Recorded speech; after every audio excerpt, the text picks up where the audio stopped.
And when you're leveling the RV, if you open up this compartment on the driver's side back, you're gonna have all your leveling blocks there, as well as this to put your wheels on, so you can basically make it as level as you need to.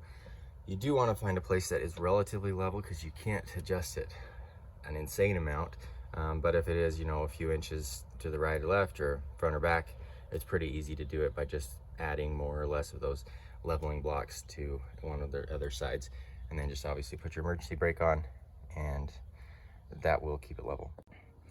When you first come into the RV, you're going to notice that there is a level here, so that's the one that I use when I'm leveling it. So you can just throw it on the floor here to see, you know, my level side to side, front to front, front to back there, pretty good. Side to side looks like I'd probably want to level it a little bit more than that. Put some of the blocks on that side, and then once that's level, then I can grab the stabilizer bars to make it just even a little bit more stable. Now inside the back bend here, you'll also find a couple of things. So there's going to be some things like some tools, things like that, in case you needed them. That's obviously where the power plug's in. You got some extension cords in case you have park far away from your power. There's a table there you can take out. If you want, you can place some horseshoes. There's also a jack right there in case the tire blew out or something. And then you've got two bags here. These ones are stabilizers.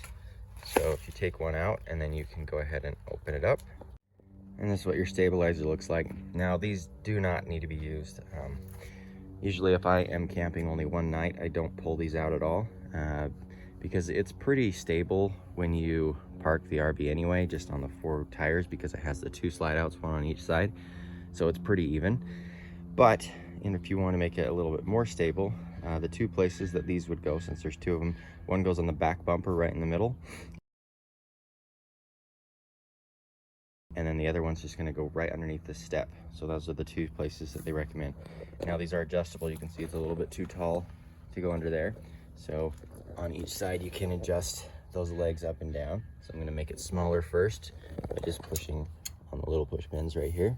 But now you can see I've got it spread out underneath there. All I'm going to do is crank on the tie down, and that will pull those together, which makes it so it is going to keep that side less wobbly, so it's a little bit more stable.